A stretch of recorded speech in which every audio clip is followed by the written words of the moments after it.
Let's do a short summary of the patch notes, guys. So we have seen a preview of basically everything already last time, and they didn't really change much of that, but they added in a lot of bug fixes and a pretty major buff to dungeon bosses. So, number one, need to know Barbarian early game is pretty majorly buffed. Outside of this, yeah, basically all of the bad builds are buffed. Hoda a little bit. Double swing a lot. A bunch of stuff like Leapquake, Rupture, nothing really crazy. A bunch of uniques are buffed. I think especially Frenzy could be interesting here. So we have that. That could be potentially opening up some build possibilities here. The rest is not really impressive. Druid didn't get much, mostly early game improvements with companions and basic skills, but they are really strong overall. Boulder is much buffed, but I don't really think it's going to be a thing. Necros, they got some, well, a lot of bug fixes for blood skills that give them more overpower damage, so that might be interesting. Otherwise, not really too crazy things here. And Rogue, they have a Forceful Arrow buff now. That is really good. That makes Forceful Arrow actually a really strong contender now, next to Puncture, I think, for especially bow builds. I think it's going to be the way to go for range builds. You're going to play this, because now you have vulnerable on everything, on the third shot, every single time, basically. So that is very strong. A bunch of other minor improvements, nothing really matters here. Word of Arcane and Rain of Arrows a bit buffed. I want to play Rain of Arrows, so we're going to see how good that actually is. But that will be soon. And Sorcerers. So Sorcerers got a lot of buffs here. They're not like invincible now or so, but they did get some nice toughness improvements on the Paragons from Glyphs and Paragon nodes. I assume this also buffs the magic nodes next to them, so they're generally going to be like a bit sturdier. They also have like a nice buff to, for example, the Snow Veiled aspect that is for ice armor. That also gives you like bonus % armor. We have longer duration of these things. A lot of these aspects are buffed here. Especially Chain Lightning got buffed, Fireball got buffed with various improvements by the skills itself, the key passives, VR Mastery, ISOs, the skills here. So I think Chain Lightning in particular could be a really nice, solid all-round build. Fireball, we'll see. It starts at a very low point, but I'm excited to play it. So I'm gonna make a Fireball Sorc when the patch comes out. And a bunch of other improvements here. Gravitational, Ball Lightning aspect, massively buffed. So that went from minus 10% to plus 25% damage. Yeah, here the Chain Lightning aspect, the other Chain Lightning aspect. It bounces and gives you mana on every bounce now. So really nice. Lots more bounces. That could be very interesting here. So in general, Sorc is probably remaining the weakest class right now. And also the squishiest class, at least until Season 2, when they rework resistances and armor, I think. But we'll see.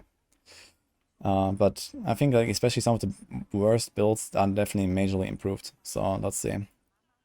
Closer to Data, also a major buff here. So this goes with the whole Fireball theme. Some minion improvements, they survive a bit better. But now comes a really huge change, actually. I think it's like the most impactful change of this entire patch, because it affects everyone and it affects the entire meta, which is boss buffs. So they already mentioned this, and here are the numbers. So bosses above level 60 will have more health. And so it says above level 60, below level 60 is unchanged, but starting from that point, going to level 80, bosses have 50% more life. Up to 100, they have 100% more life. And then 120 at 120, and then 150% more life at level 150. This is really bad for a lot of builds. Like, I feel like a lot of builds already have like really high AoE damage potential and struggle on the bosses to defeat them quickly. And what they did is they just buffed their HP, which makes it so that especially those AoE heavy builds like Whirlwind, Fireball, Frozen Orb, I don't know, lots of stuff, Blood Surge, like they're not gonna really kill bosses in like a comfortable amount of time anymore. That don't really matter much for like Poison Imbue, Rogue builds or something like that, but it will matter a lot for builds that don't have big single target damage. I think this should have been like a damage and an attack speed buff or something for bosses, and not so much a health buff. They do compensate a little bit by just giving a 100% chance to give a legendary item, but realistically that is not anywhere close to enough to make this worth it, in my opinion. So we'll see.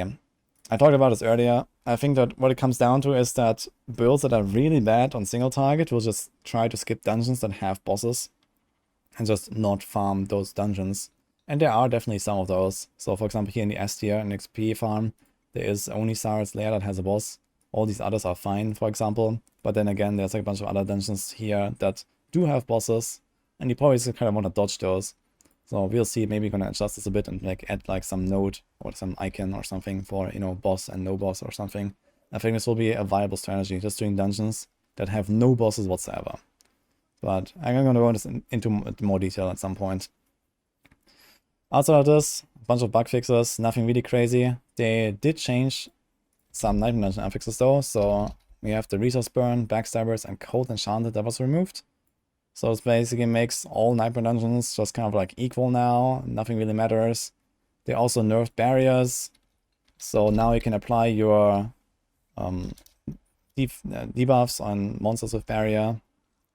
So this is, yeah, just like also like not really a problem anymore.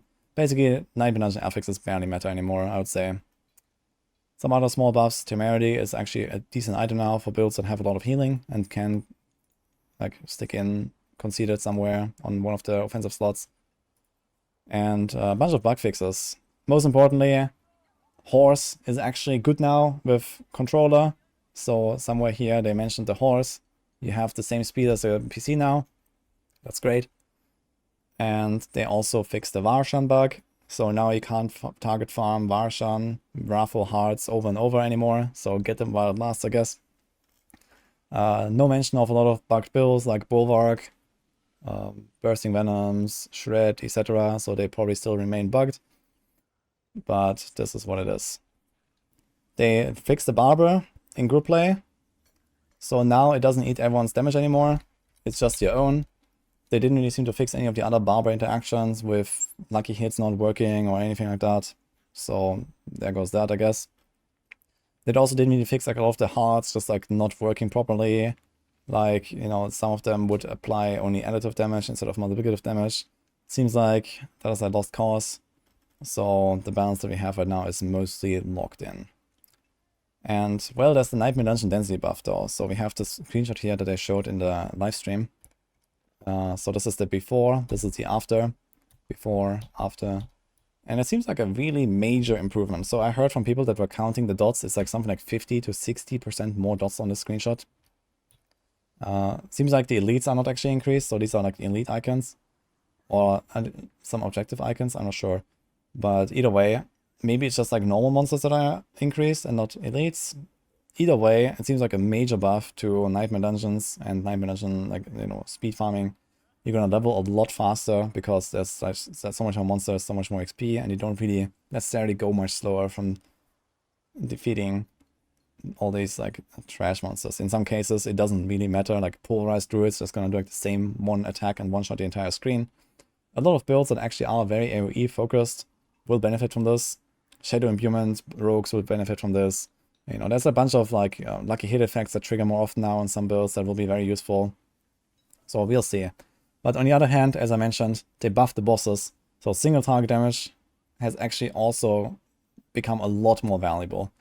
And we'll see how this will play out. I think it's going to be a quite viable strategy, just like skipping all dungeons that have bosses on builds that have weak single target.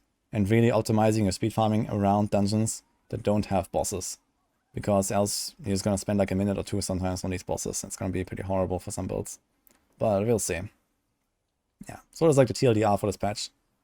I'm going to go more into details in like another video and like going through everything one by one. Yeah, especially with all these class changes, there's a lot to discuss. But I think this is like a bit of an overview here, I guess, for now.